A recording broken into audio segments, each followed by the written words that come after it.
All right, we are live. Oh, all right. Well, almost happy afternoon, everybody. It's Monday. It's another edition of TRS Live. Hopefully everybody had a good weekend. Yeah?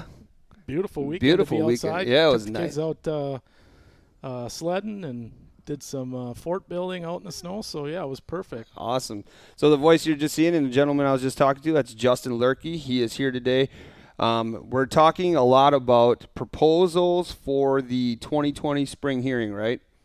Yeah, and I think, we can get into the technical natures of it, but technically the correct term is advisory questions. Gotcha. And then if you find support within those advisory questions, then typically they'll come back in the following year in the form of a rule proposal. Gotcha. So what I mean by that is there's a lot of things on the hot topic right now for deer hunting, fishing, all kinds of things that the DNR is a part of and, wants to maybe see changes, maybe doesn't want to see changes of.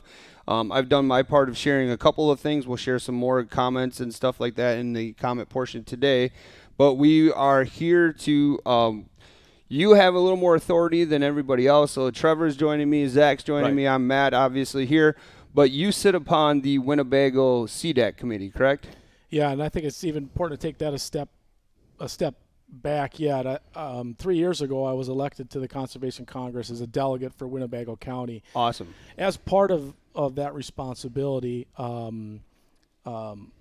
they had actually asked me if I would take part and fulfill the Congress's role to the County Deer Advisory Council for Winnebago County, which I obviously did. So I sit as the alternate chair on the Winnebago CDAC to kind of help facilitate those meetings and engage the public, which is obviously one of the reasons why I had an interest in coming in and talking with you today. Right. And so so let's kind of go over, so there's many things that are being discussed right now for the upcoming 2020 season. Do you want to kind of highlight some of those proposals that they're wanting people to be a part of? Well, I think, the biggest one to kind of start off, and I think the one that's getting a lot of publicity is extension of the firearm season. Yep. And there's really two different kind of proposals, advisory type questions out there that are asking slightly different things. So the Natural Resources Board has a question that would extend the firearm season to 19 days. Right. Okay, so that one is out there. One of the things that you have to be cognizant of is that currently the firearm season's start date is dictated by state statute. Gotcha. So in order to adjust kind of the start date, we would need legislative support in ultimately doing that. So part of that is to kind of gauge public. Is it something that they're interested in doing? This one actually stays within that framework and actually extends the season from the existing framework. So they wouldn't need legislative support to change that. Gotcha. If there's support out there from the public to do so. So we want to dive into some of these, intricate questions and things like that. But before we get too far into it right away, let's take a little moment here. What we did on Facebook is we had a photo contest. We're just going to jump ship here a little bit, literally to some boats. And what we did is we asked for people to submit photos for Great Lakes Salmon Catalog that's coming out for 2020. Right. So what I wanted to do is segue into some of the stuff that we're going to cover with Justin here, but then let's get this one done here. So what we did is we had people submit a bunch of photos, and we got a tremendous amount of awesome so photos. many awesome photos. Phenomenal looking pictures. And the criteria was it had to be a good quality photo. Yep. Had to be relatable to salmon and Great Lakes fishing, salmon trout fishing. And then we also had Russell shared on his TRS Sheboygan page. So I think it was, a couple hundred applicants submitted photos for this. Then what we did is we hand-selected 5 photos. Right. And then from those 5 photos, or we hand-selected, that was actually 10 photos, I believe, and then we narrowed them down to our favorite 5. And then what we did is from that 5, we put it out there to Facebook, and we had them, you guys, go ahead and pick the winner for us. Yep. So what we're looking at here are 5 of the top 5 photos that made it. Yep. So I believe this one was submitted to us by Brian. This one was, I believe, Dan. Dan. Okay. Yep. So this was a gentleman named Dan submitted this photo. It looks like a nice wide-angle shot from a boat out on the big lake. And you can see one thing that I liked about this photo. This isn't the winner, right? Yep. This is starting from the bottom of the 5. But as you can see, all the other boats out trolling right in front of them. And it kind of leads off into the distance. And, I think this is a great ambient shot. Right. I liked a little bit of the sunset, sunrise, whatever's going on the right-hand side. Right. So this was one that we thought could be, as a runner. Okay. Then we got the next one here. Who you got next? We've got this one here, which is from Caden. Yeah, I like this photo a lot. That's a big That's a fish. good size. That's a good nice fish. looking fish. Some of the stuff on 2020 is also got to do with salmon and trout, right? Some of the proposal type stuff. There always is some different not rule proposal advisory questions on kind of how people want to manage this resource, and the Great Lakes and is one that a lot of folks have interest in. Stocking and everything like that. So, this is all kind of tying in together on why Justin's here. But that's another quality photo. Super big fish. Huge. A great background photo there. Not the winner, but, another top 5 candidate there. Yep. What do we got next, Zach? We've got Brian, which this is one of my favorites. Oh, right yeah. here. I was a big fan of that one. I think personal. that's just an all-around cool photo right there. Yeah, it's so crisp. As a photographer looking at that, I just go, that the head of the fish is so crisp. You can see all the detail. The focus is in the right spot. It's still got the lure in the mouth hanging there. Like, everything about that is sweet. And This you person can see these photos too on our Facebook page. I know, like with the screen up, you're wearing some of the shot here, but like I'm looking over through Zach's computer there, and the sun again, the sunrise, sunset. That's another. That's awesome. like, then the cool thing is the sun is like right on the horizon. Right. And when you get, so the cool thing about big lakes and oceans and whatnot is you can actually get it where that perfect flat line is cutting off that partition of the sun, which I think just makes a really cool looking shot. So that again was another runner up, not the winner again, but another great photo. And then the next one we got here is from Sarah. Yeah. And Sarah's photo is still in the water, Action photo. like serious action photo. Yep. Looks like another big fish too. Definitely. So that was another great photograph. And then the winner. This was second place. Second place. Because you remember, we're not picking these. Right. These were actually picked by people voting for their favorite photo. So it was. Now we looked from 5th, 4th, 3rd, Yep. and now this is so second. we chose the top 5, but everyone else chose these. Okay, and then So now we're now- going to get a look at the winner. And number 1 is from Jackson. That's an awesome There you go. picture. That's a crisp shot. Yep. And that's a big fish, too. Look at the smile on his face. It's like They're both smiling. Right. Yeah. It's like a combination of I'm smiling, but yet this fish is really, really heavy. Oh, So yeah. it's like, hurry up, take the picture. Right. But that picture was sent in by Jackson, and then actually him and Nathaniel, they share the prize on this one because I think Jackson was on the charter boat of Nathaniel or Nathan. Right. So that's awesome. But there you go. That's the winner of our 2020. So now when you come in here and pick up the new Great Lakes catalog or view it online, that's going to be the photo you see on the That's the front. cover photo right Full there. spread. So we will reach out to these guys individually here and let them know that they are the winners. They won a $100 TRS gift card, plus they get the benefits of being on the entire 2020 catalog for Great Lakes and salmon and trout. So thank you, everybody who submitted photographs. We really, really appreciate it. We're going to continue to run awesome events like this. Especially when we have more catalogs. More in the- catalogs. in We the got turkey artworks here, coming so- up, gun, deer, so on and so forth, all that kind of ice fishing. But let's get right back to today's main topic. Okay, so the extension of the 9-day gun season is based off of a lot of the information that's being shown. And what they're kind of, we'll go back to harvest numbers, right? That's always a big thing. So people want to see a lot of deer, and they want to have a good potential to get a chance at a deer, whether it's a buck or a doe, right, Justin? Yeah, I mean, I think that's the key piece of it, right? Is they want to make sure that, part of it goes back to dollars too, right? Right. So if you look at it, I think there's, approximately 600,000 gun hunters out there. There's approximately just shy of 300,000 bow hunters out there. So when you look at it from a revenue dollar standpoint, the gun hunters are quote unquote the golden goose, so to speak. And so over time, bow hunting was a very small fraction of the overall harvest, and over time that's gone up. And, Right. And even this last year we went over 40% of the harvest came from bow hunters. And so folks always have a concern there that if if we continue to see that harvest go up and up and up, at some point, is that going to start to impact the participation at the gun hunting level?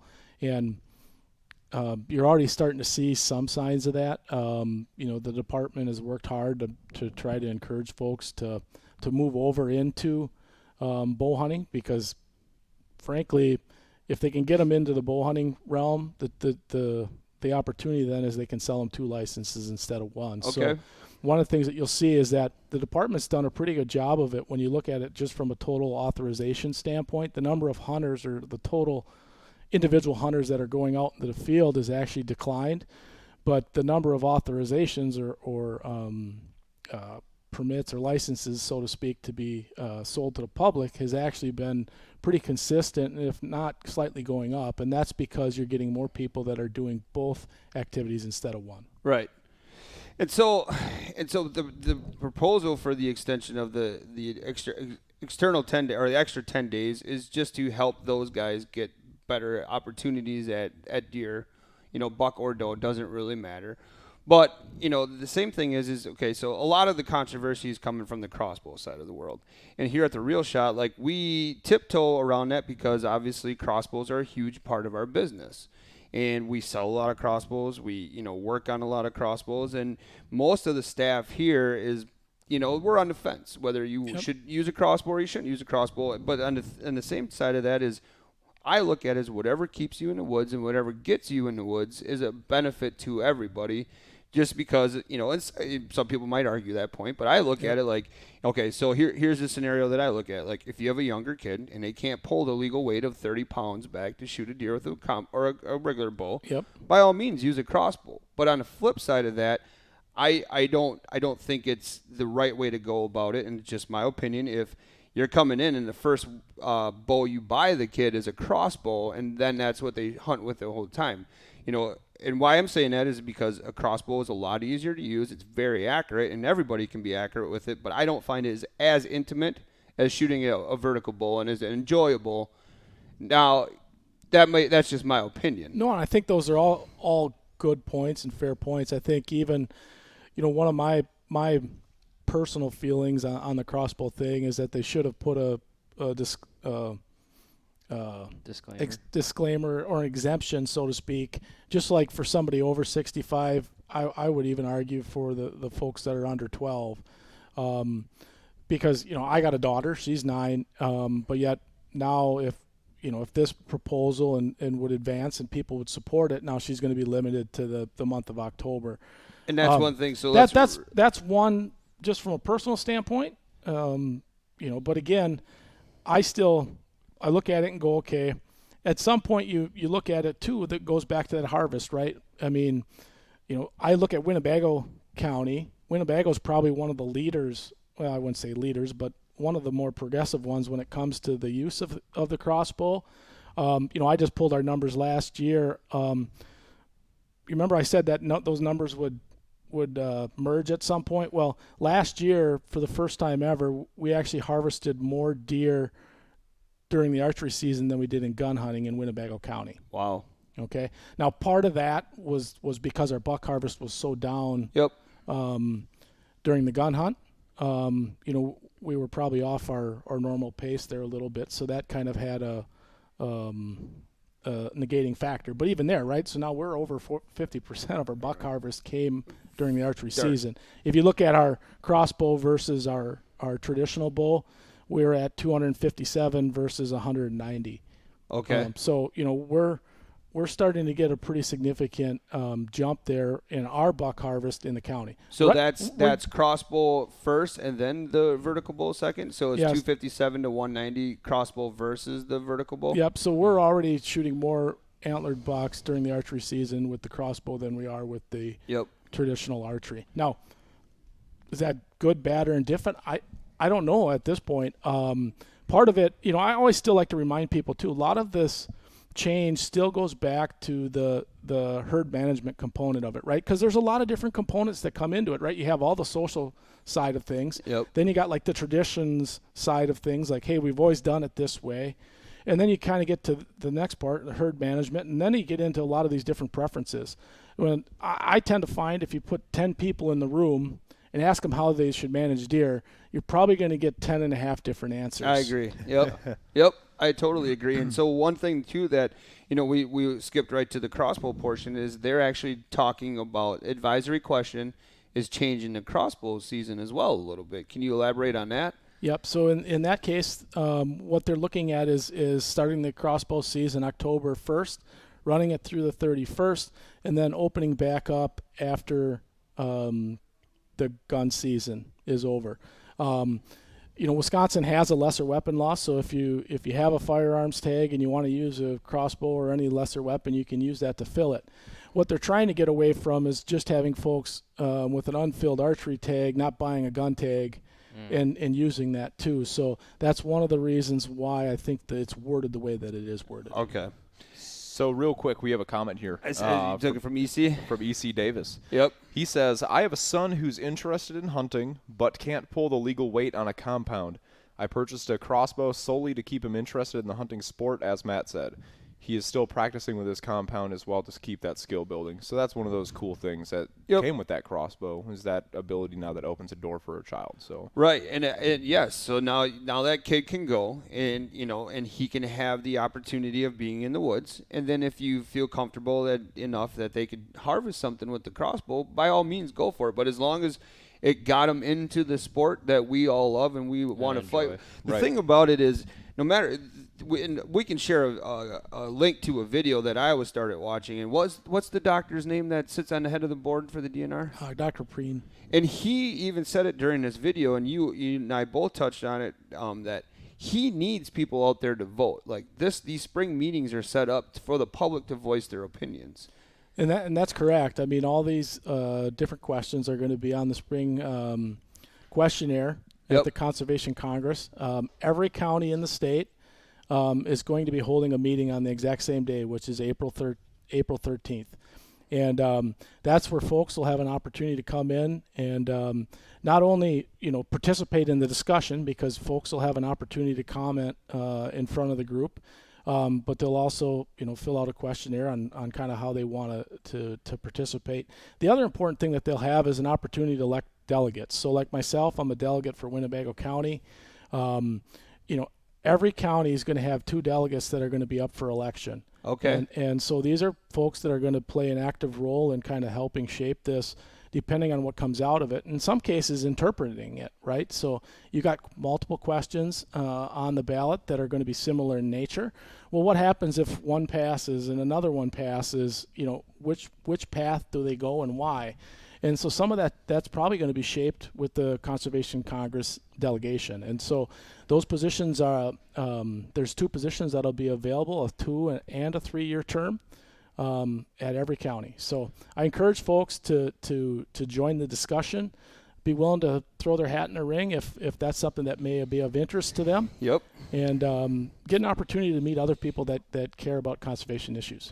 Is there any qualifications to throw your hat in the ring and hop on in it, or you do have to be a resident of that county. Okay. And that's it then. So as long as you're a resident of that county, you can run. So.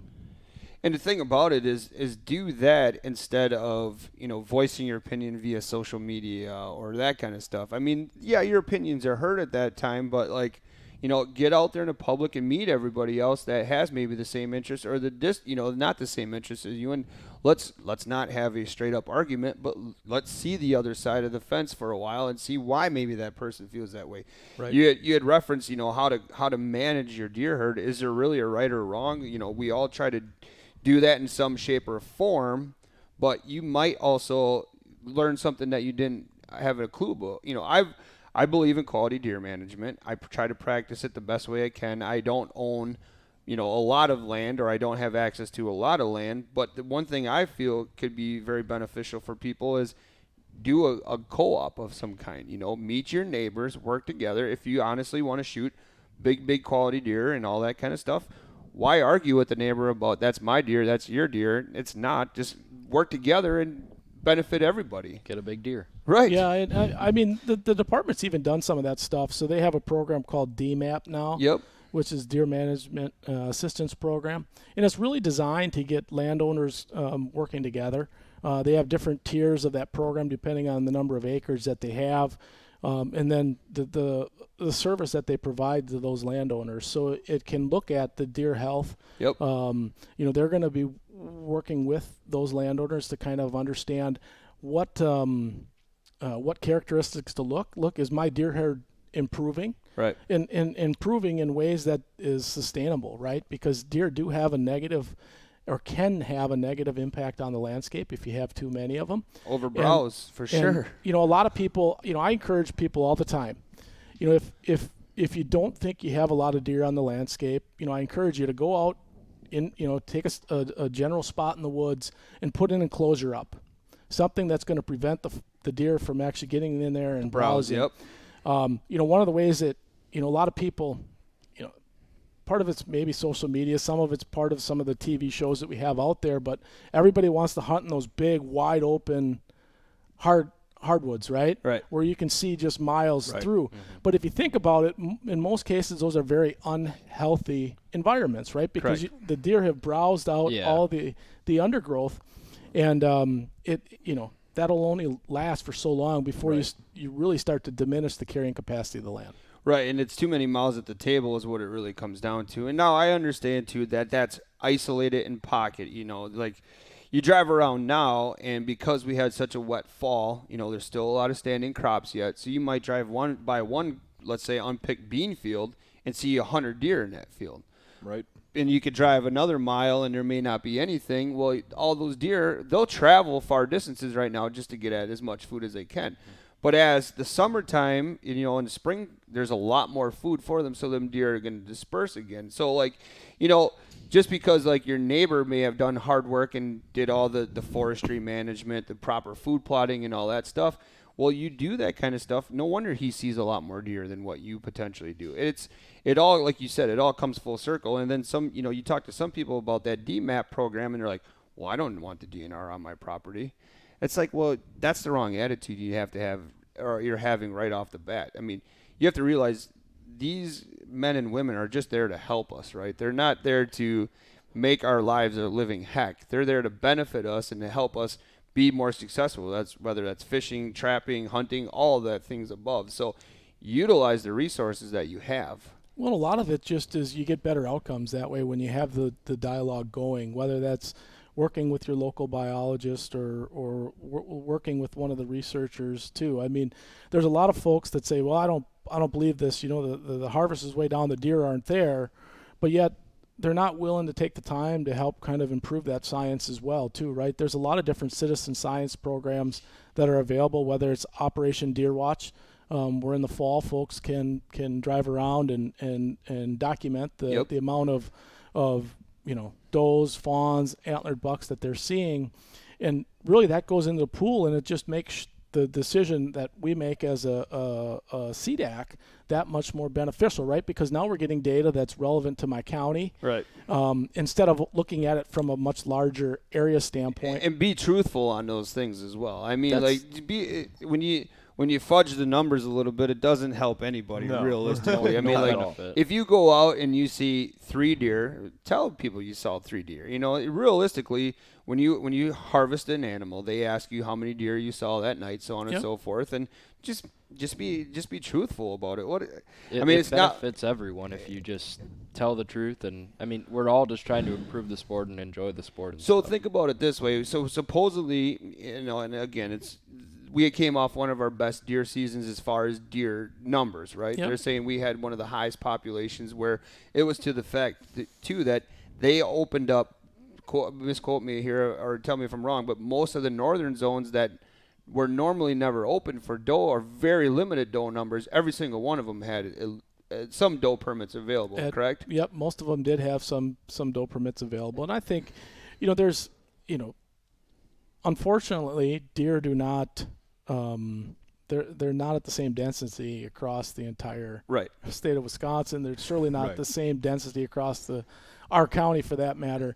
And I think, some challenges that counties run into sometimes is they try to set up that they want to attack those high populations. Well, in some cases, we can't do anything about them, right? The only thing we can do is over harvest in all the other parts of the county. Right. And really then you're starting to diminish the quality of experience for a lot of folks, and then they're hanging up. So we almost can create the worst thing. In a lot of cases, we got to do what everybody else does, and that's work with a lot of these individuals to find out what can we do to help you achieve your goals, but also so that we can achieve our goals as a council, right? Because every 3 years, every CDAC in the state is going to set their population objective. Is that going to be increase, decrease, or is it to maintain? And so that's going to be coming up this fall, right? We're going to set our new population objective. Where do we want to be? Folks are going to have to participate in that process, be able to understand the variables that we're looking at to try to understand, to determine, do we need to go up, down, or stay the same?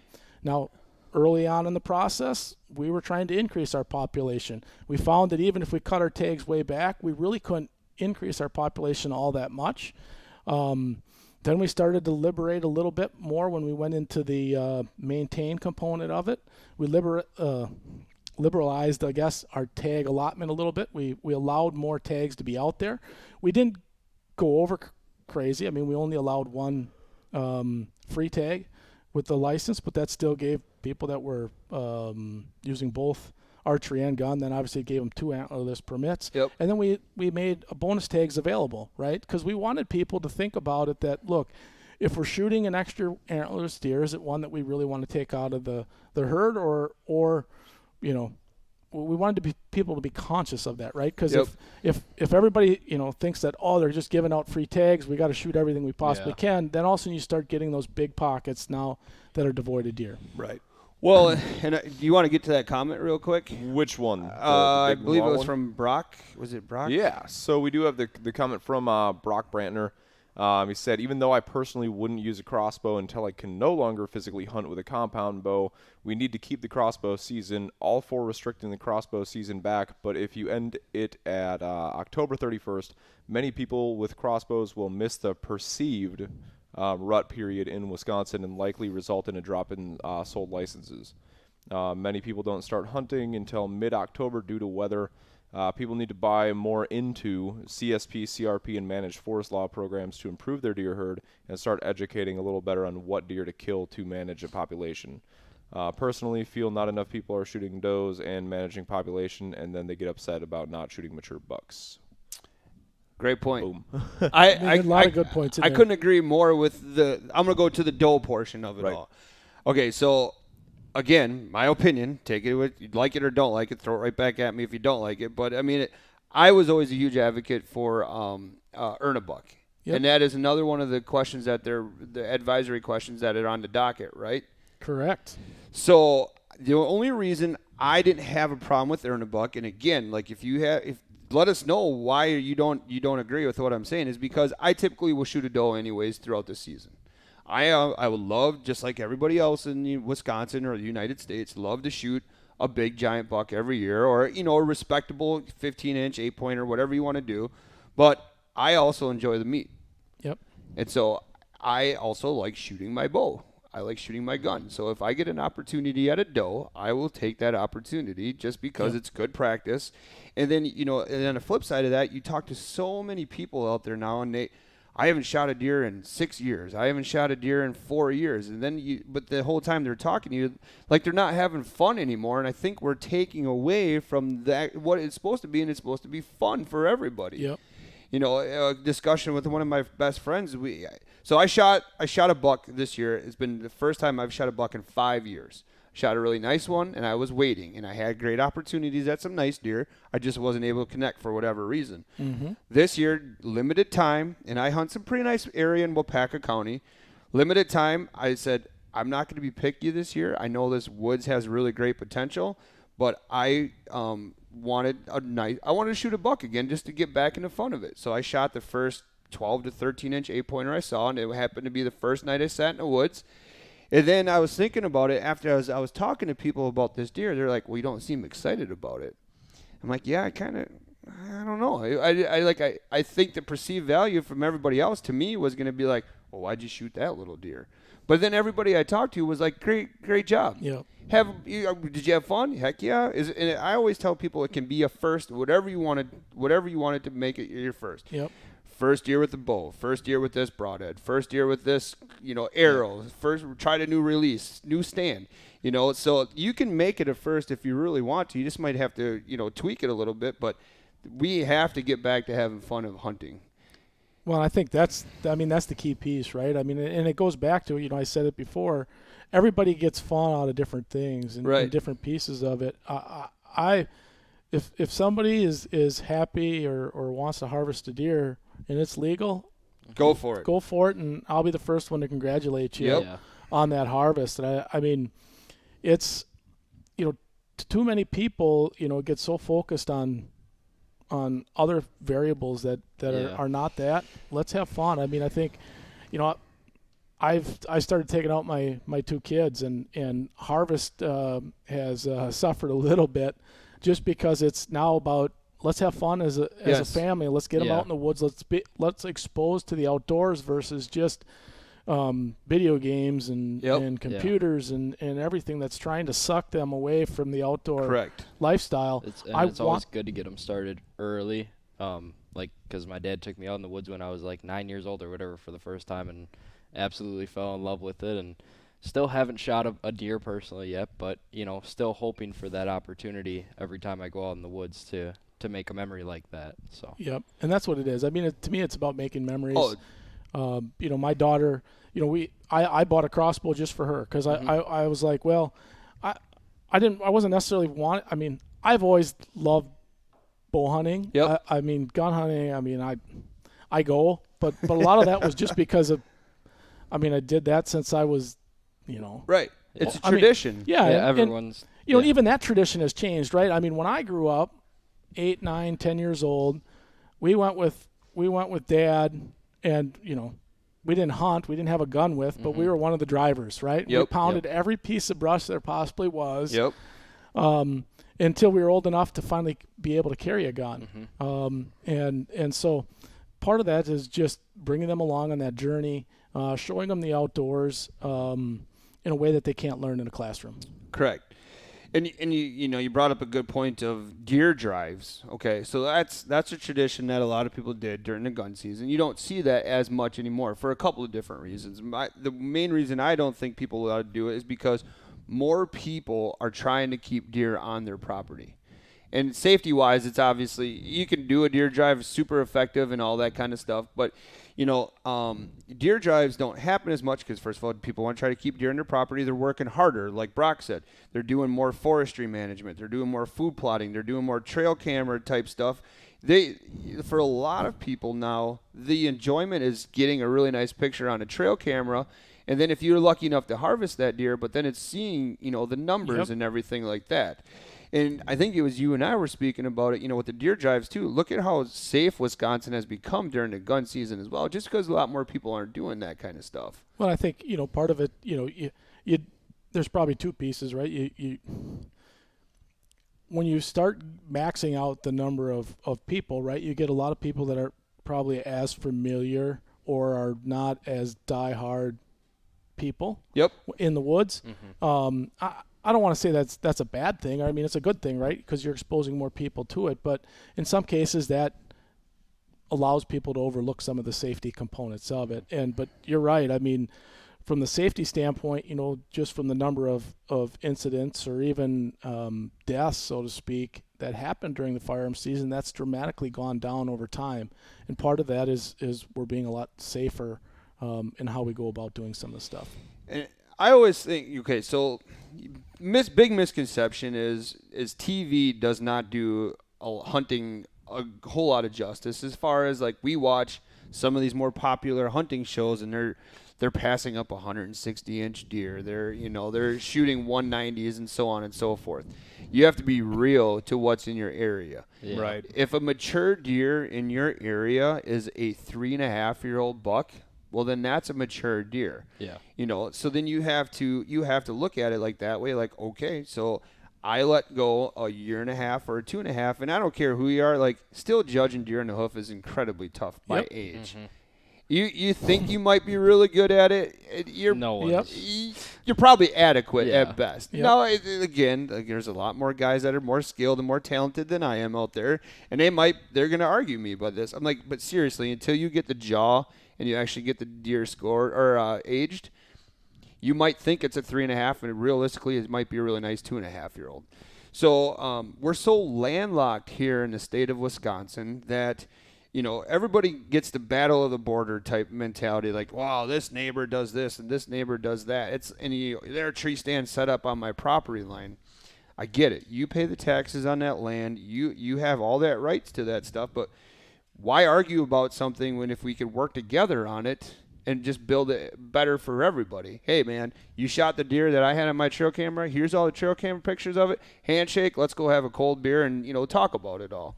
And it all just comes back to improving the sport and to Yep. making those memories, like you said, and just working together. If everyone works together, everything will work itself out. And Well, and that was the nice thing about in the past, right, when you had that camaraderie, right? Because, I mean, we used to get together with all the neighbors, Yes. right? And it was literally, let's get Bob a deer, let's get Jim a deer, you Yep. know, and you worked hard to put them in the right place to be successful and help them out.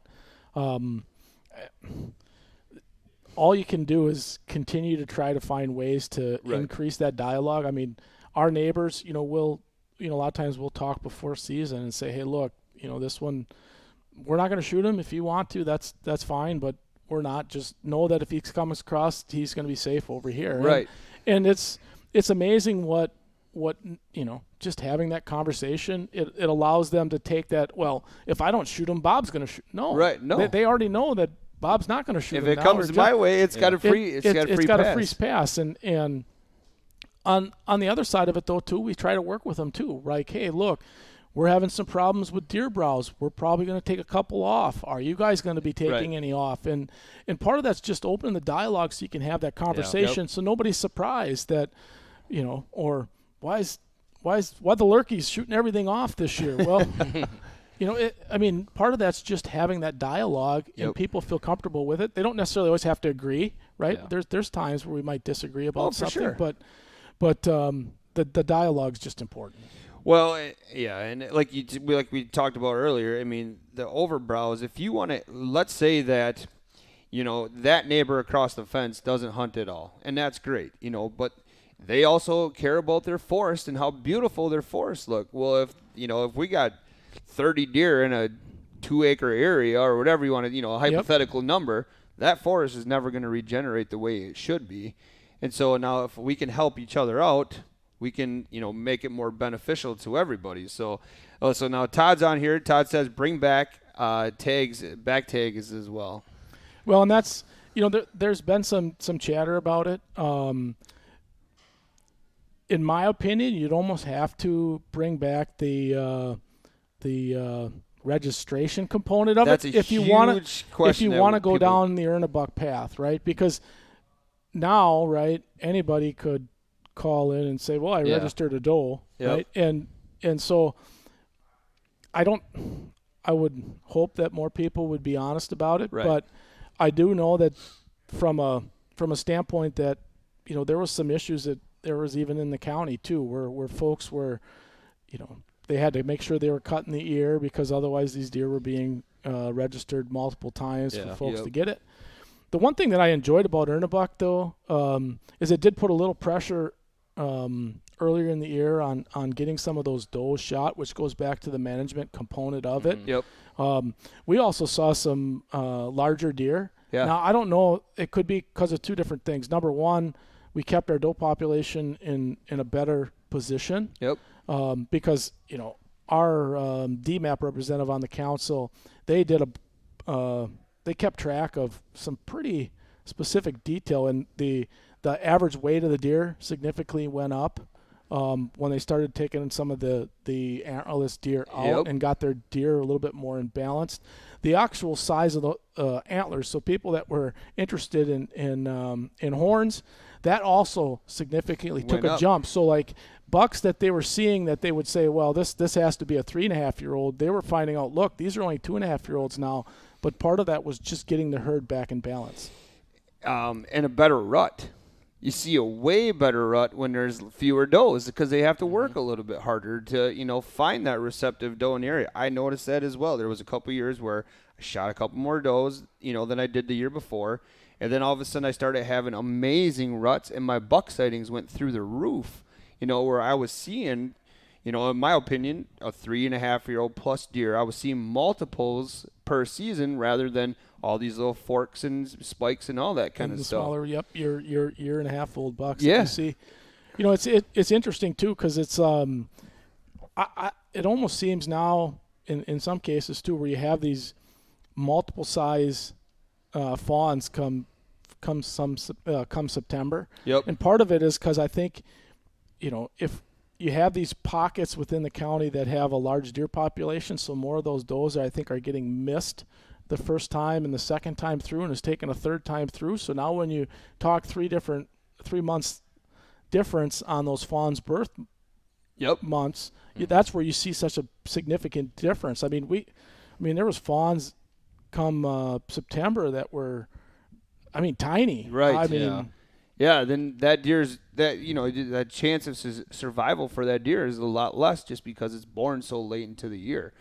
Brian and I have that conversation all the time where he feels on his property that his deer are getting bred earlier. So what he means by that is if it's 200 days, I believe is a white-tailed deer's gestation period. I think so. And so if you did that math backwards, we were out there spring turkey scouting one year, and it was like late April, and we were finding tracks that big already. So do that math backwards, 200 days, that's like an early October breeding cycle that deer could have been. And I always feel, again, opinions, whatever you wanted, I think that sometimes October lull is big deer locking down early with a receptive doe. I don't know, right or wrong?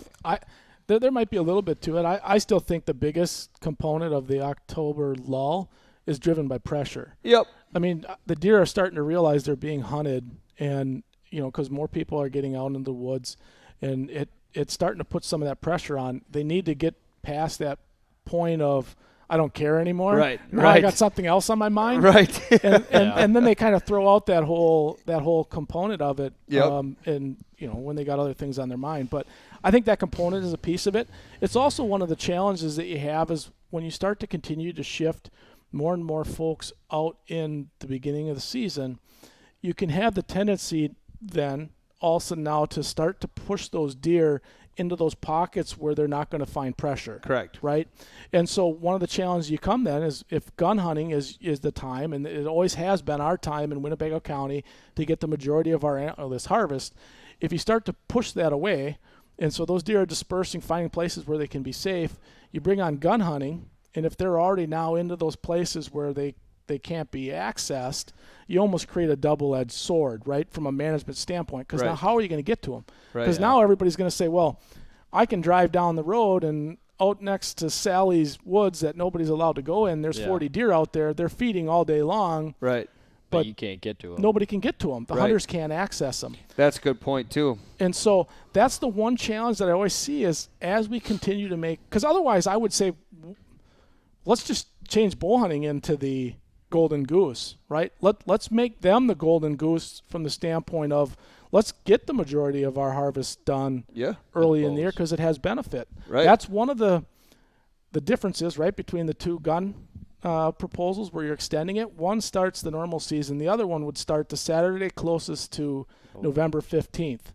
Okay? Oh. So that one means that the season could start as early as November 12th. That's a big change. That would be a big change in some cases for a lot of folks because now you're starting to bring it into the gun season into a bigger portion of the rut. Right. And, from a buck standpoint, but, it in some cases what that would do is prevent an issue that we kind of have this year, right, where you have such a late season. I don't know about you, but like my opening weekend was pretty pitiful for deer sightings, and I'm in a place where there's deer. Yeah. You probably, people may or may not know this, but I'm the admin for the Facebook page for the Conservation Congress, also for the CDAC page.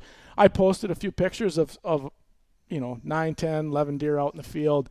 And people are like, oh, I'm like, that was at the end of the season. Right. Yeah. Like opening day, I think I saw 2 deer. Yep.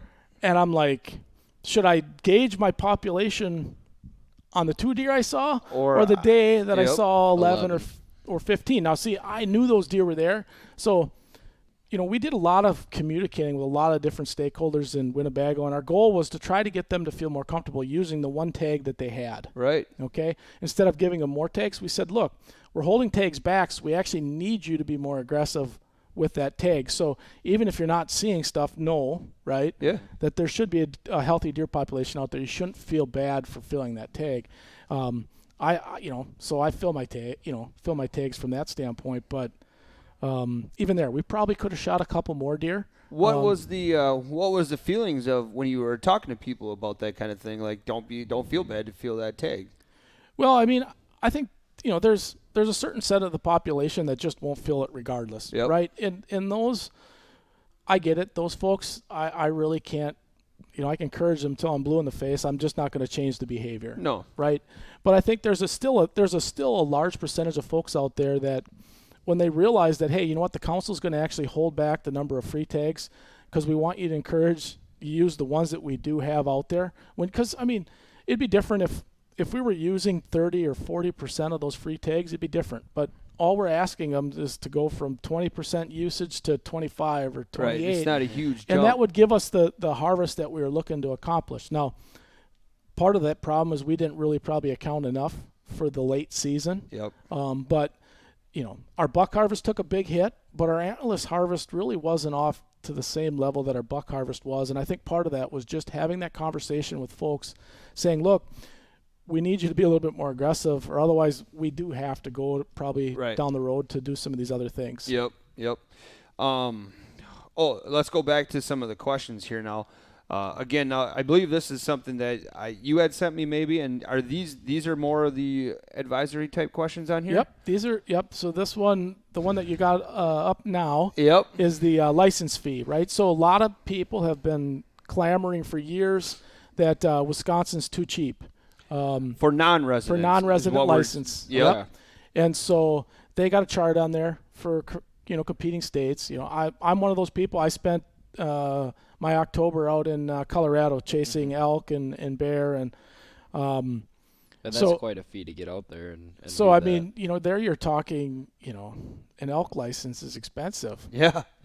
Right. A bear license was cheap out there because I think it's only $100, but that was only because they're having issues with the bear and they were trying to draw some folks out there. But you can't just buy a bear license. You actually have to buy a elk or a mule deer license. So really, when you think about that $100 bear license, it's really $600 or $700 when you figure in the mule deer and. So they don't really say what they're going to propose it to, though, do they? They don't have a specific number in mind. They're just saying, would you favor the Wisconsin Conservation Congress and the DNR working with the legislative to increase non-resident deer licenses? One way the question is phrased. And then the other one is, would you favor the Wisconsin Conservation Congress and the DNR working with legislative? So so that's deer and the bear license they're looking to increase. Correct. So you can those are both independent, right? So folks could say yes for one, no for the other, or could say yes to both, no to both. Yep. Really, they're just trying to get people's sentiment out there. Should we look at it? And then more than likely, it might come back in the form of like a proposed rule proposal where they might actually put a dollar figure with that. Okay. In the future. I think it should go up. I don't know. It's pretty reasonable for a gentleman to come, or a lady, or anybody to come out of state and hunt in Wisconsin. It's $160 right now for a non-resident to come archery or gun hunt in our state of Wisconsin. And then, like we just got done talking about, depending on your county, you could get multiple antlerless tags with that one buck tag.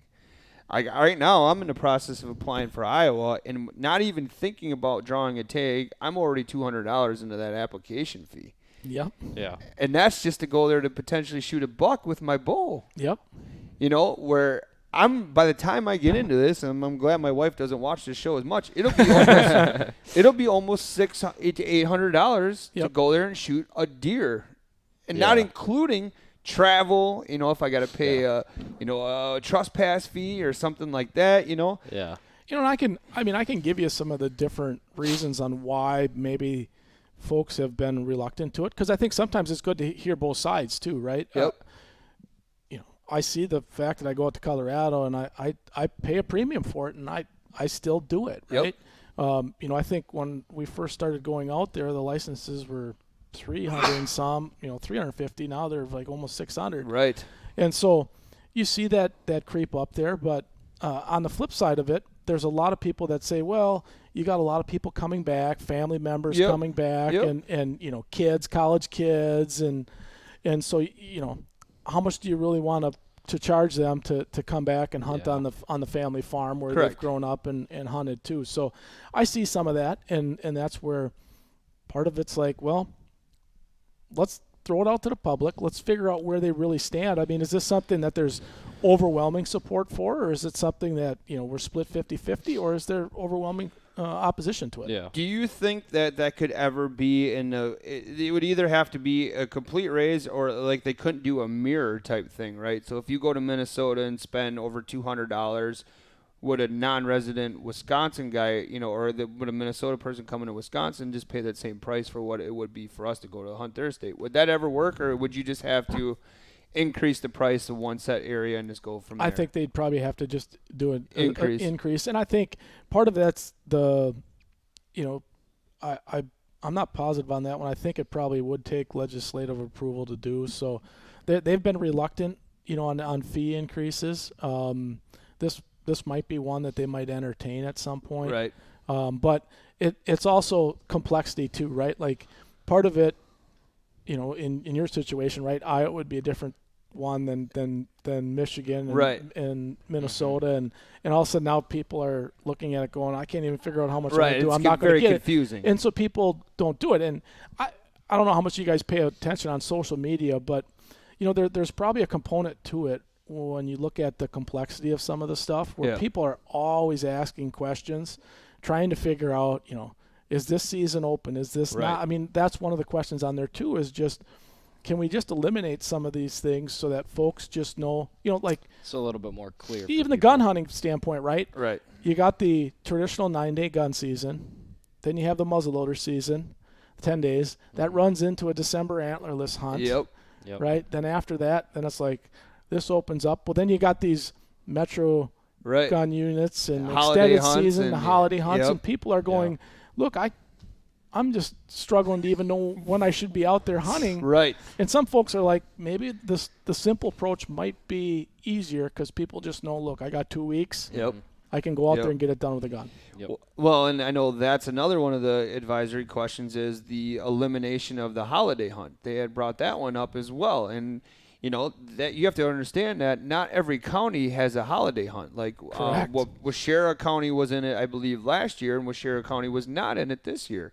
It all depends on what the CDAC board, right? Tell me right Yep. or wrong. Yep. You guys feel is correct for that county. Correct. And if you actually feel like it, so that's where we come right back full circle again is if you like holiday hunt, then by all means, you have to go on April 13th? 13. So April 13th. No, so let's make sure we get a couple dates straight here. So Okay. April 13th is the Conservation Congress spring hearing. Okay. That's where you're going to elect delegates to represent you for the county, and you're also going to vote on a lot of these Advisory question. advisory questions. Gotcha. The the CDAC meetings. So ours in Winnebago County is April 1st. So you know that's not a joke. It's not an Yeah. April Fool's Yeah. joke. We're actually holding our meeting on April 1st. Yep. That's where we'll review all our preliminary data for the CDAC, and then we'll make preliminary recommendations on season structure, permit levels, and pretty much permit levels and season structure. Then every 3 years this will be this October. We'll actually be doing the increase, decrease, or maintain population objective. All right, so we got to catch up on some comments here. So let's see. My dad was on here a while ago. He's okay. So Todd Prawl again. He said if the DNR were smart, they would have the gun deer a week and a half early, or even 2 weeks, considering with the majority of the bucks are up and moving during the daylight hours. Oh, I'm getting a bunch of comments in here now. I got to go back. During the daylight hours, most of the gun season in the Midwest, the bucks are locked down and would increase sales and would have twice as many hunters and cut out the doe only portion of it. So that's kind of like what you were saying. If they increase it earlier, it would give better opportunities for the firearms guys to see more bucks, have better action, so on and so forth. My dad said that the greatest thing today would be to practice deer management. He also said that in his day of hunting, that driving also was used a lot less in lesser populations of deer to be more effective for harvesting. And then he also says he would agree with upping the state fees. And then E.C. Davis says, do we really have the numbers of deer?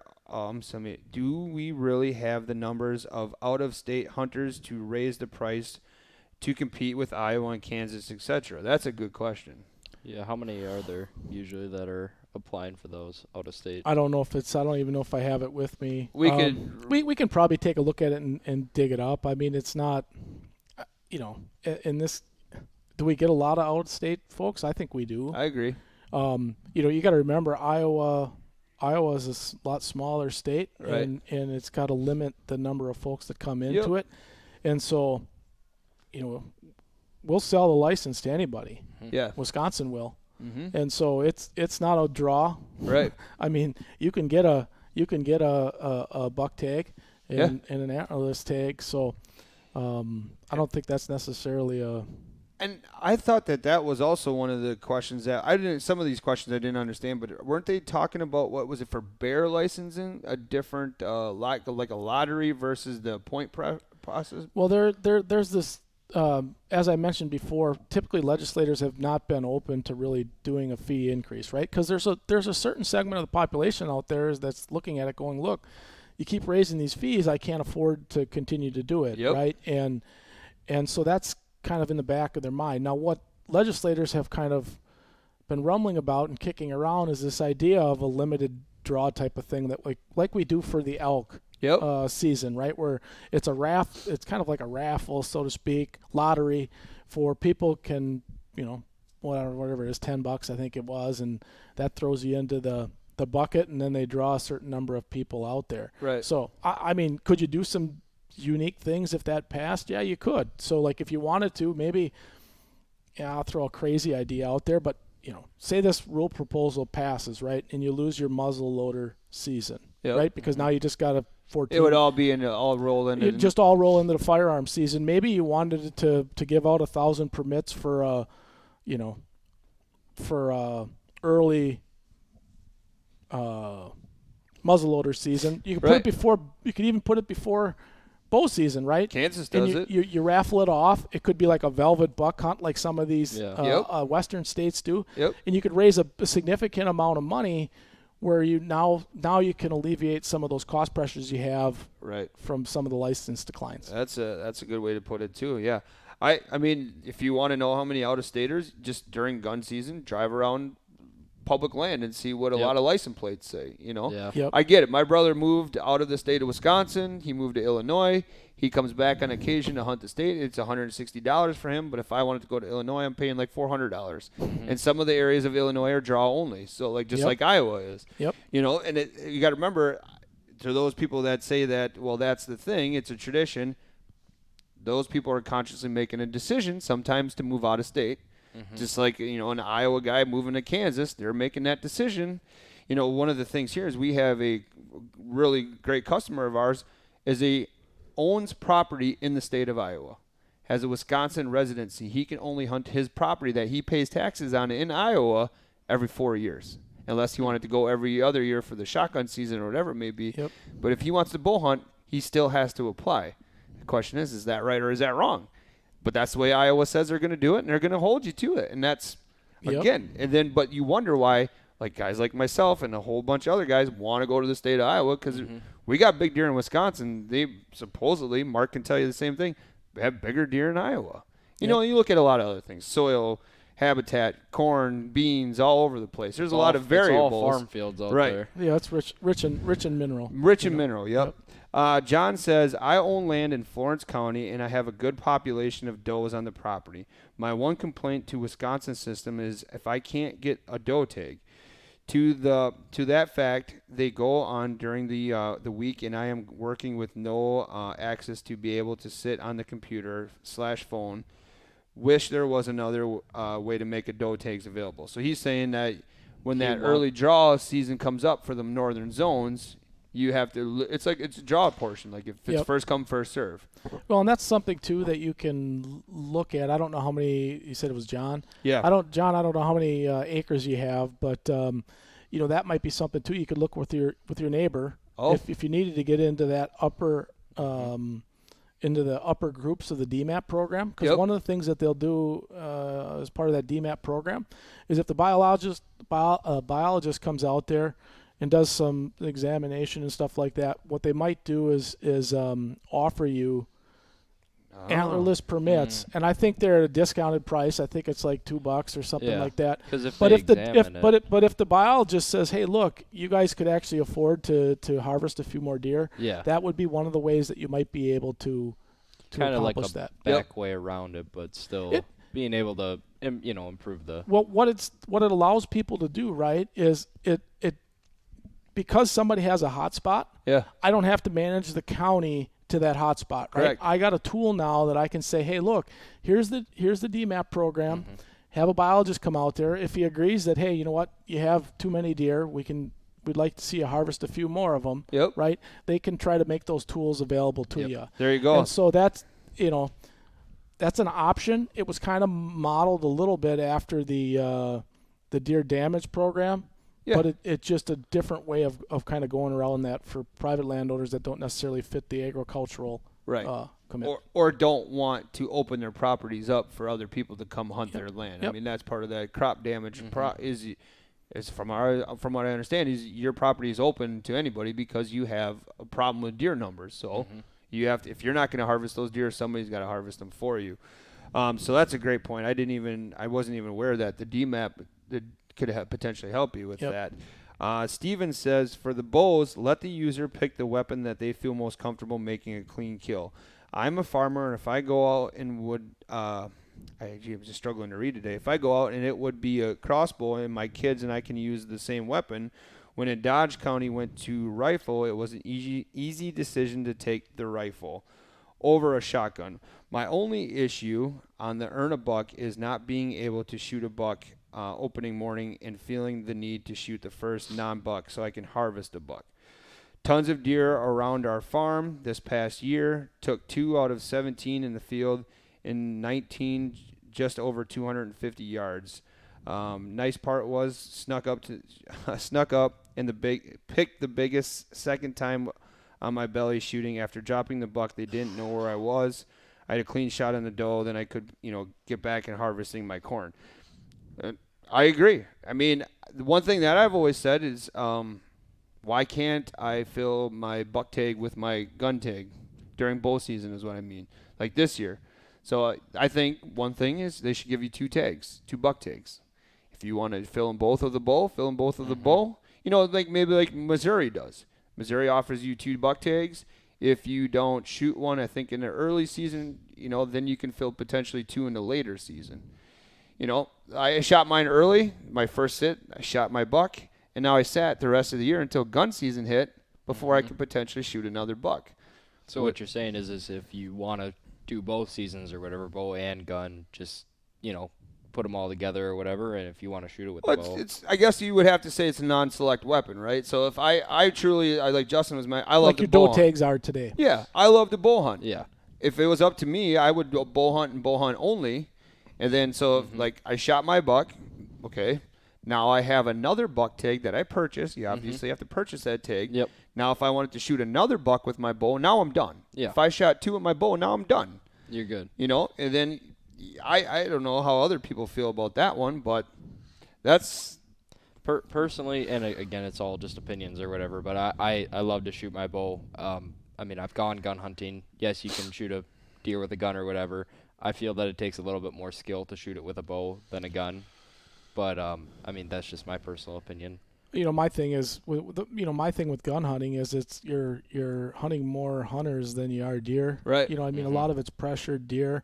That's kind of why I've kind of gravitated away from it over time, is just that I want to be able to kind of match wits with the animal that I'm facing, not necessarily be the benefactor of other people messing up. And frankly, that's what I felt like gun hunting was. So what were your numbers? You said before there was 600,000 gun hunters, archery hunters, right? 600,000, roughly just under 600,000 gun hunters. Okay, and 300,000 archery hunters. Under 300,000. And, yeah, and the archery hunter number is like growing though, right? Yeah, the archery numbers continues to grow. Yep. It's it's got little ebbs and flows in there over time, but it's kind of been on a upward trajectory and really kind of took shape probably with the modernization of compound bows, right? Yeah. As that got more comfortable, people got more comfortable and were able to shoot them more proficiently. Yep. And obviously that opened up the realm. Now, Well, and a lot of it could be for what you just said too, is, I get to see nature be nature. I'm not hunting I'm not seeing a blaze orange army, as you want to call it.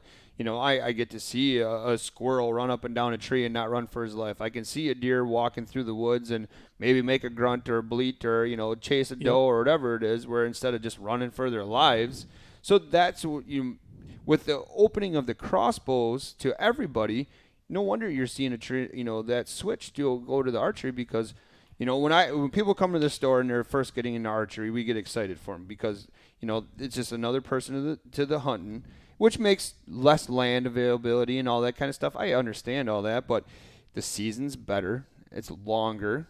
The conditions are better, meaning like the weather is nicer. You can hunt the extremes. You can hunt too hot in the early season, and you can hunt it when it's extremely cold in the late season, or you can hunt in between and get some nice fall weather in there, where gun season is either going to be one or the other. It's for 9 days, it's either going to be too hot, too rainy, or it's going to be too cold and too windy or something like that, Where archery, you can pick and choose a day and not feel so bad about it. Even though all the days in the fall, tell me you do the same thing. When it's raining on a day in October 15th or whatever, and you're not hunting because you don't want to sit in the rain, I sit at the window and I just kind of look and I'm like, man, I should be out there right now. I should be out. It's that little. I don't think there's a day that goes by when archery season's open that I don't look out the window and go, man, I wish I was out there. You think about what's that emoji or whatever? It's like, are the deer thinking about me as much as I'm thinking about them? Yeah, it's the case. I mean, I love it so much where that's just the way it is. I'm just an archery junkie, and I'm so fortunate to work at a store where we're allowed to do that kind of stuff. But Zach, you want to catch us up on some questions here? You read a little better than I do. You got that edumacation. Yeah, if I can get it to open, mine crashed on me. So Steven also said that deer drives have been excellent methods, and more neighbors in the drive, all the better. We run them after opening weekend as needed, but by the group's needs, would hate if the option went away. So, like, obviously deer drives are never on the question. I mean, you can drive. That was actually, I don't know if necessarily deer drives per se were on the questionnaire, but one of the things that was on the questionnaire in the past was group hunting.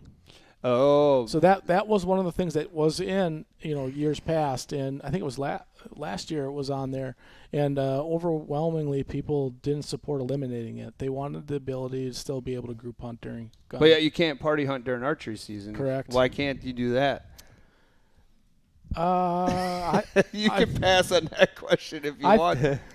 I'm not positive, but there might actually be a state statute against it. Really? Yeah. Yeah. Again, I need more explanation why. Not from you. I'm just saying why you could do it during a gun hunt. Why can't you do it during? Part of it goes into that chart, right, where you're getting a higher and higher harvest from the bow hunters. Right. And if you allow group hunting, then obviously that number's going to continue to go up. So earlier, I had shared some of these questions that we're going over, and we're over an hour so far. But people are intrigued and people are enjoying it so far. One of the ones that's on here, again, these advisory questions, was the experimental badger season. Well, you got the right person in here to talk about that one. This is actually the work of the Fur Harvest Committee. I sit on that committee. I'm actually the secretary. For a number of years ago, folks were unsure of how well the badger population was doing in the state. Okay. And part of that is because you have no harvest data on it, right? Because we didn't have a season. And one of the great things about having a season on an animal is you get the harvest data. Right. And that allows you to do some things from a management standpoint. Number one, it creates revenue, right? So no longer is that animal just a nuisance or, because don't kid yourself, badgers are can be pretty destructive critters when it comes to farmers and those types of folks that got cattle and animals like that, where they come in, dig in, and can create some hazards, so to speak. So this was an opportunity where we actually looked at the data that they did. They did a genetic study on the badger and found out that, look, we got a pretty robust population, one that's probably way better than all the surrounding states around us. All the surrounding states around us allow the actual harvest of badger. It's a valuable fur bearer to a lot of folks. Yep. And this would just allow us to open that up, do it in an experimental fashion so that we can make sure that it justifies and it is self-sustaining. And if you look at a lot of the other fur bearers that we have, Wisconsin for a number of years didn't have a season on Fisher. The Wisconsin Trappers Association worked with the department to make sure that the Fisher were brought back into the state.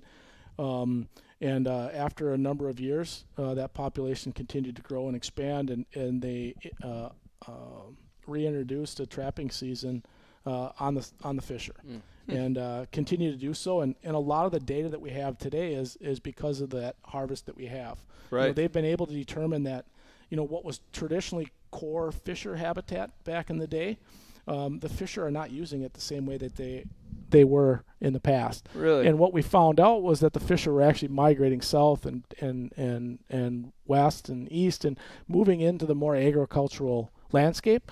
We had the same amount of Fisher on the landscape, so to speak. They just were not using the same habitat they were in the past.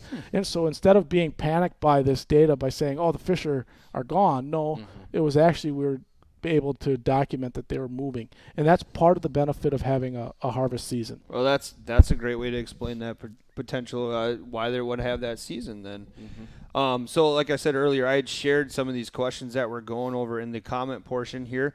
Another one, it goes into the Turkey and Upland Game Committee, and it says establish an earlier opening date for spring turkey season.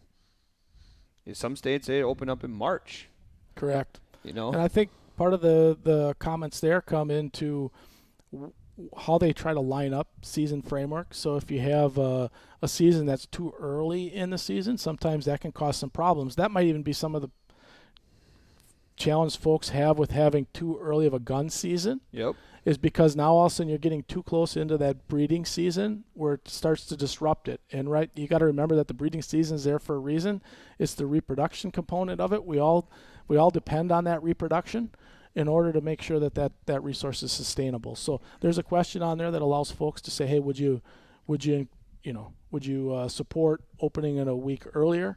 I don't know. I mean, one of the things that we have today is, the late seasons in some of the zones still have a lot of leftover tags that don't go, that are not utilized. Yep. And part of that's because, I don't know if it's folks don't think that there's birds still out there or think that, it's warmer. The ticks are out, so you do run into some of those things. But it's been some of my most exciting hunts is those later seasons. So I don't know. I mean, I could go either way on it. I'll be interested to see what the hardcore turkey folks provide for input. I like the later seasons because it's there for a reason, meaning like there's less people out doing that. During gun deers or archery season, there's less people moving around when there's 3 feet of snow and the temps are dipping below 10 degrees. I love it. Yep. Yeah, I like this year during the muzzleloader season, and I didn't late archery hunt a whole lot, but there was nights I saw 40 deer. Yep. But I had the benefits working in my favor. There was not as much snow, and I was hunting a picked bean field and a standing bean field. Well, no wonder I saw a lot of deer. Yep. When you got the standing grains, that's always a benefit and a big attractant. And just like you said for the turkey stuff, I mean, I've had some of my best luck after that fifth and sixth period, because you go out high noon, them birds are just out sunning. They're still thinking breeding. They're just not out driving crazy like they do during the first part of the season.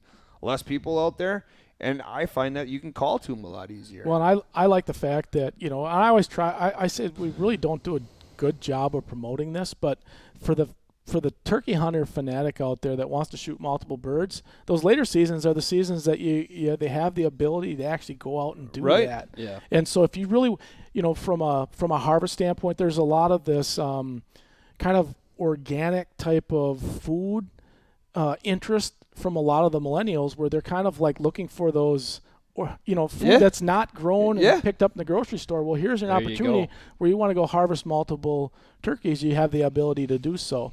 And, there's a lot of different strategies and techniques that you can use, but it goes back to your point. There's not many people out there participating in it. I always tell people the worst thing we can do is put so much emphasis on the front of the season when it comes to turkey hunting, because people, what do? They go turkey hunting, they have a little bit of success with it. They decide, hey, I want to do it again. They get an early turkey tag, and then they go and start asking people, hey, can I turkey hunt? Right. And everybody tells them no. Right. Because they're hunting. Because they're all hunting, or they got the next season. Yep. But on the flip side of that, if they go out there, and I always tell people, I can drive pretty much this whole zone around here, and if I see a turkey, I can almost guarantee I'm going to get permission if it's in that last season or the second to last season. I go up and ask the door. They say, go nuts. Right. Shoot 2 or shoot 3. Yep. But you go and ask them in the beginning of the season, it's no. Yep. And part of that's getting that message out there so that those new hunters don't get discouraged, right? Yep. Because, I mean, any new hunter, how many times do they go up to a door, knock on it, and then they just say, nobody will give me permission? Right. Well, no, part of that's understanding what's in play, Right. putting those variables in your factor.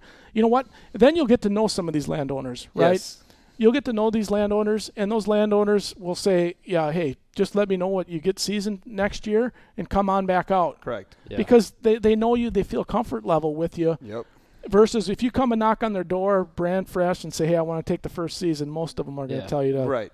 Right. And a lot of, I mean, I met a guy or whatever at a Amish breakfast up at near our camper or whatever, and it's a lot of give and take too. So if you want to help out that landowner for anything that they can do or need help with on that land to improve that hunting and stuff, they're more than willing to work with you and try to give you an opportunity to hunt on their land. And I was talking with a guy or whatever that owns a deer farm or whatever, and he said that this one guy comes up, helps him maintain it, helps him out with the land and stuff, and in return, he lets him hunt on it and stuff like that. So And I don't know how many times I've jumped in a tractor and helped out, or even, growing up. I mean, a lot of the places that I can even hunt today that I did back then, a lot of it was just, a farmer, right? He'd baling hay, so you'd spend the summer and whenever you'd see him helping. I mean, I kind of grew up in kind of that farm environment.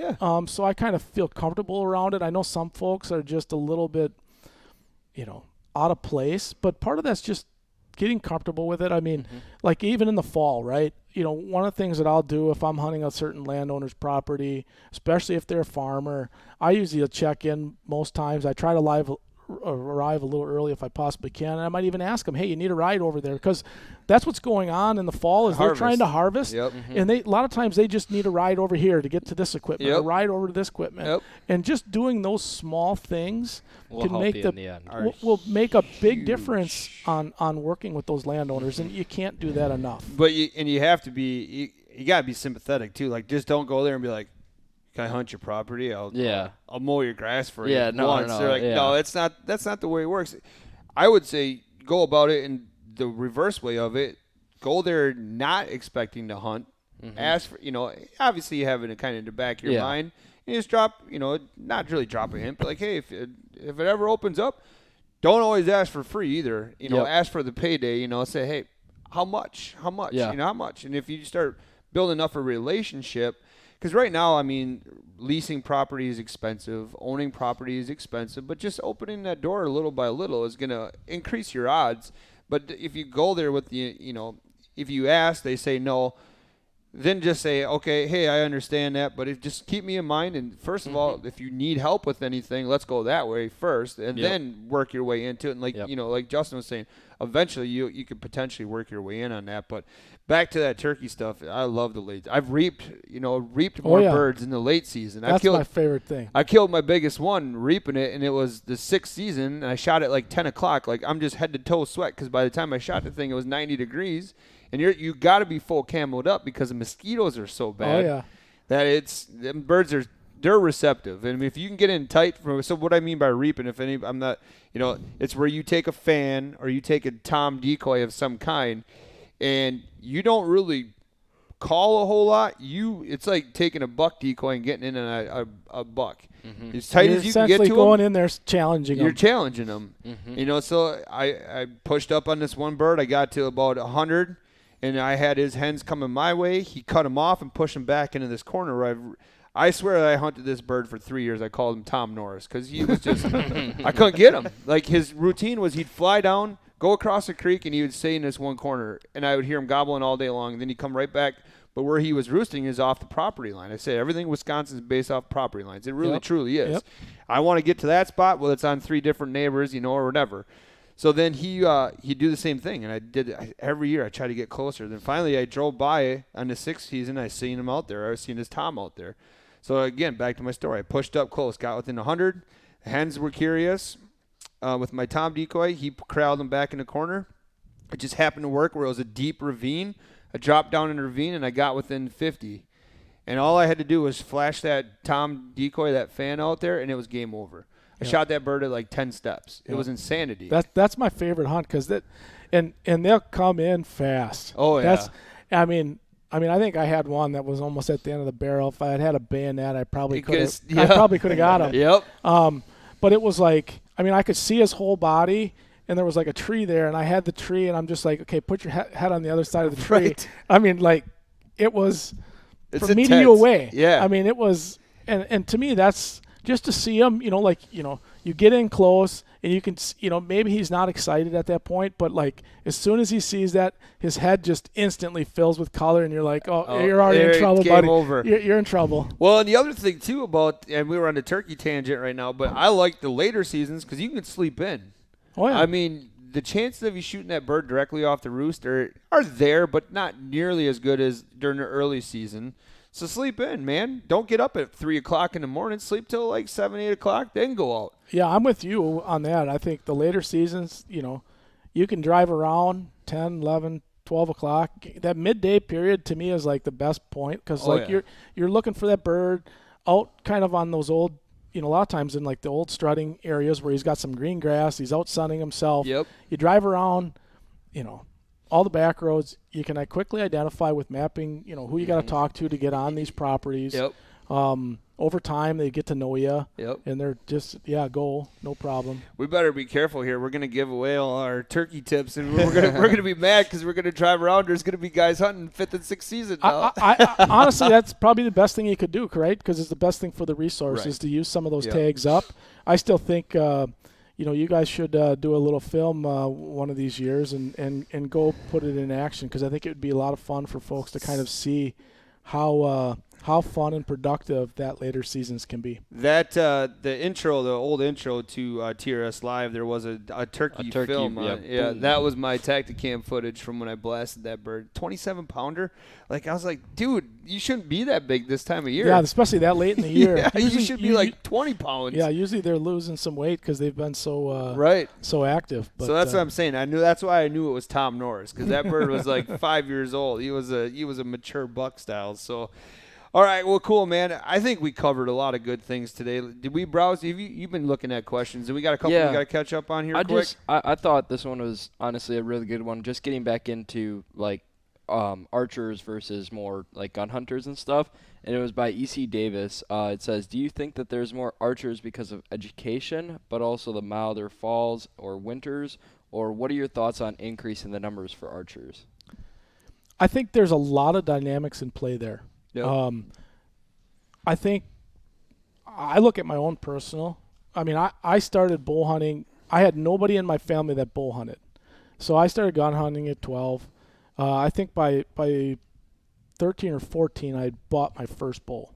Worked hard. It was an old bear, old bear bull. Yep. And I fell in love with a bunch of things. Number one, the deer were moving natural. Okay. Yes. So I could pattern things. I didn't have to pattern other people. I could just pattern the deer that I was chasing after. The weather piece of it, the length of season, right? So part of it is like I play a lot of different things, whether it's the weather, whether it's time of the year. I mean, there's a lot of different components that I'll just say I'm just not going to go out there because it's not going to be productive use of my time. Right. When you're gun hunting, you got 9 days to do that. So you're kind of limited on the options. So it's a lot more pressure on them. So you got a lot more pressure on the 9 days that you have. You can't pick and choose which days you want to go out. I think, I don't mind the mosquitoes per se. There was a couple of years there where they were pretty bad with this wet weather, but I think early season can be really productive. I think there's parts where if you know how to get to those unpressured areas, that October lull can be actually very productive because those bucks are on their feet if they haven't been pressured and are in a place where they feel comfortable. And then the rut's another one that can be very productive as well for folks. All of them, I don't know. I think it was probably that first train of bucks that I saw when I was younger that I think that just sold me on gun hunting. In the early season? Where you have 4 or 5 bucks chasing the same doe, come running, but during the rut, and I was just like, okay, this is now my cup of tea, right? Because it was way different than in gun hunting. I grew up on Wapaco, Winnebago line up there hunting, gun hunting.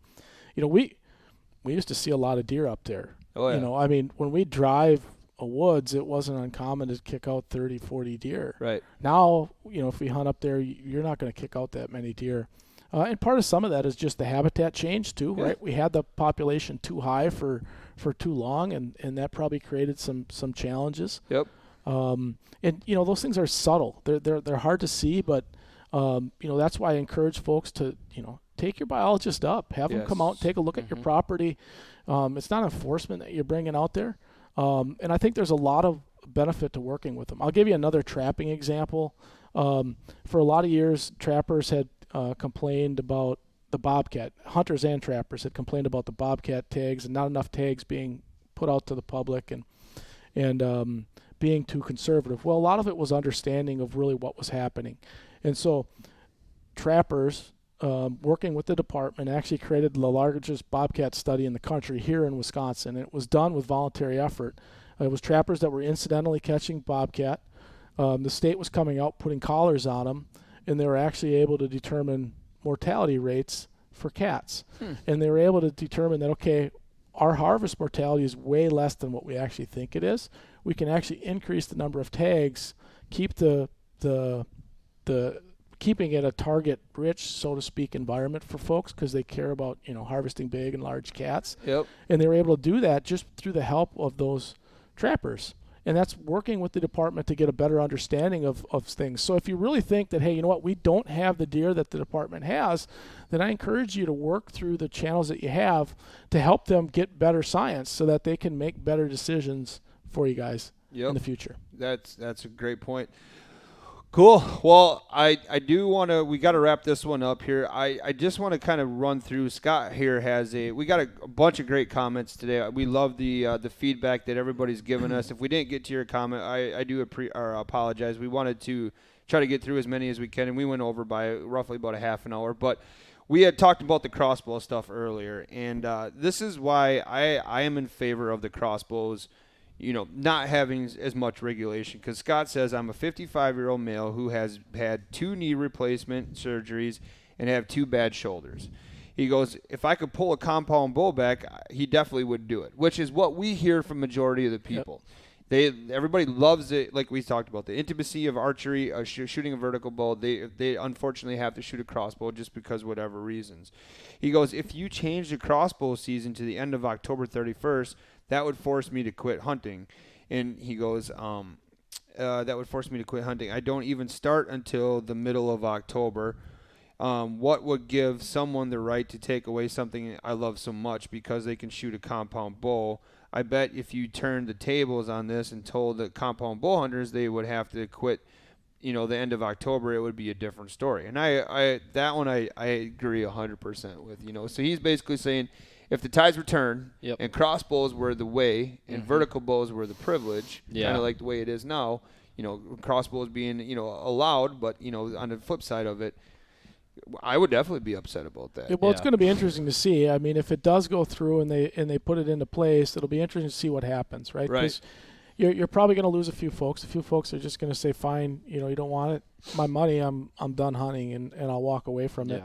The other part is how many of those are going to go back into their compound bows, Correct. right? Because there's a fair amount of them that'll probably do that as well. I mean, they'll hunt October with the crossbow, but then the rest of the season they're going to hunt with the compounds. Now, if that shifts the compound harvest back up, now is that going to naturally put a crosshairs on the compound bow season? And that's something that people got to figure, look at and try to look at, because if you continue to get the growth in bow hunting, right, which I think is most people are trying to encourage it, if you get those users coming into the bow hunting ranks, you're not going to solve your problem there, right? Because if you look at that harvest trend, I think we even got it up on the screen there. You slide that over, Zach. If you look at that harvest trend, where the percentage of bucks harvested from bow to gun, that harvest trend was going up long before crossbows ever came out. Yeah. Right. And so the question you have then is what are you going to do to stop the next wave of it? Yeah. And frankly, I don't know. I wish more people would be out there, because I think more people would have a genuine appreciation for the amount of deer that were on the landscape if they spent more time in the woods. And really, the bow season gives you that opportunity to get out there and see more of them. So. And Scott, it sounds like he's just a very passionate hunter, and like he said, if he could pull a compound back, he would definitely go with that. But because he's of that age and has some shoulder problems and knee problems and stuff, he has to use the. And he very well might be able to still get a medical permit, right? Like that was the one thing I want to highlight for him too, is that the people that could apply for those permits and get them for medical reasons would still be able to use them for the full part of the season. So it may be regulated to the general public, but the age structure that was there may come back, and then the disability portion of it all may come back if they regulate the season a little bit more. Correct. But again, like just before we wrap this up, you have to go. When are the dates again that they have to be a part of this stuff? So the Conservation Congress, the dates are going to be April 13th. I encourage everybody to attend in person. Make sure that, like you said, you'll have a chance to provide your input on who you have serving as your delegate for the county, and then you'll be able to provide your input. If for some reason folks can't attend those meetings, we will have an online option that'll be available so people can log in online and be able to do it. And so follow the Facebook page of the Conservation Congress. We'll be making sure that we post that stuff so people will be having updates, reminders. We encourage you to engage in dialogue. Both of our Facebook pages have opportunities for people to comment and discuss. All we ask is that you don't, keep it civil, right? Yeah. Don't be calling people names and using profanity, but we can have a healthy discussion, right? Yes. And I think one of the things you find in the Congress is there's a lot of competing different ideas, and there's a lot of discussions that go on there. One of the things that we talk about in the past was the walleye bag limit. Oh yeah. Right. So that has now finally worked its all the way through to legislative review. Last I heard is that they're going to sign off on it, so it should be going into effect here shortly.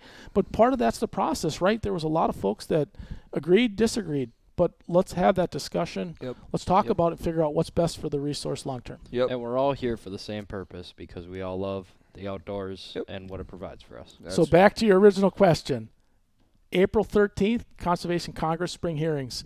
For CDAC, Winnebago County is holding our preliminary one April 1st, which is April Fool's Day. Perfect. And then they can find all that information on all those, either on the DNR website or the social media pages for both. So like your certain county, if they do or do not have a social media page, then you have to go to the DNR website to find all that information. Correct. Yep. Winnebago County is one of only, I think, 3 or 4 counties in the state that do have a Facebook page.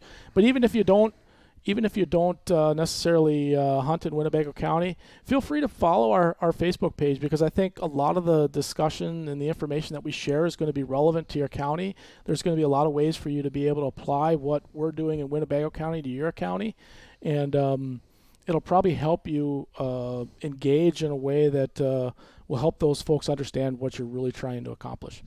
Perfect. Well, we appreciate everybody hanging on for the half an hour over the hour time frame. It was awesome. Justin, thank you so much for coming in appreciate today. it.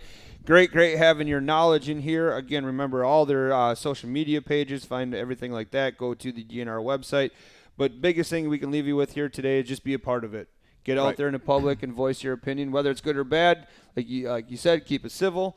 But, the only way you're going to be heard is if you actually go out there and participate. So thank you, everybody, for tuning in today to TRS Live. Remember, we'll be right back in this same studio tomorrow doing Trigger Talk with Steve and Mark. Yep. That'll happen tomorrow morning at 9 o'clock. Otherwise, have a great rest of your Monday, and we'll talk to you later.